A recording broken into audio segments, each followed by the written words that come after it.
இன்று விடுமுறை தினம் என்பதால் திருவண்ணாமலை அண்ணாமலையார் கோயிலில் குவிந்துள்ள பக்தர்கள் 3 மணி நேரத்திற்கு மேலாக நீண்ட வரிசையில் காத்திருந்து சுவாமி தரிசனம் செய்து வருகின்றனர். இதுகுறித்த கூடுதல் தகவல்களை எமது செய்தியாளர் கார்த்திகேயன் வழங்க கேட்கலாம். கார்த்திகேயன், தற்போது திருவண்ணாமலை அண்ணாமலையார் கோயிலுக்குரிய கள நிலவரம் என்ன? கூட்ட நெரிசலை குறைக்க என்ன நடவடிக்கை எடுக்கப்பட்டிருக்கிறது? பக்தர்கள் என்ன சொல்றாங்க? வணக்கம் சரவணன்.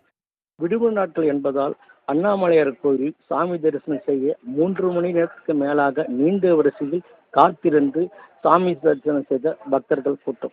பஞ்சபூத ஸ்தலங்களில் அக்னிஸ்தலமாக விளங்கும் திருவண்ணாமலையில் ஒவ்வொரு வாரம் ஞாயிற்றுக்கிழமையில் உள்ளூர், வெளியூர், வெளிமாநிலத்தில் சேர்ந்த பக்தர்கள் திருவண்ணாமலைக்கு வருகை தந்து அண்ணாமலையார் உண்ணாமலை தரிசனம் செய்வது வழக்கம். அதன்படி இன்று விடுமுறை நாள் ஞாயிற்றுக்கிழமை என்பதால் அண்ணாமலை தரிசனம் செய்ய உள்ளூர், வெளியூர், வெளி மாநிலமான கர்நாடகா, தெலுங்கானா, ஆந்திரா, புதுச்சேரி உள்ளிட்ட மாநிலத்தைச் சேர்ந்த பக்தர்கள் கோயிலுக்கு வருகை தந்தனர். 3 மணி நேரம் நீண்ட வரிசையில் காத்திருந்து அண்ணாமலையார், உண்ணாமலையம்மன் மற்றும் நவகிரகங்களுக்கு நெய்வேத்தியம் வழிபட்டனர்.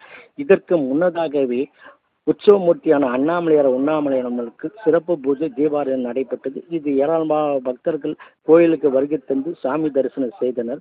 விடுமுறை நாட்கள் என்பதால் அளவுக்கு அதிகமாக பக்தர்கள் கூட்டம் இருந்தாலும் பக்தர்களுக்கு வசதியாக 2 வழி, அதாவது ராஜகோபுரம், அம்மணியம்மன் கோவில் வழியாக பக்தர்கள் அனுமதிக்கப்பட்டு விரைவு தரிசனம் செய்ய கோயில் நிர்வாகம் ஏற்பாடு செய்யப்பட்டுள்ளது என்பது குறிப்பிடத்தக்கது.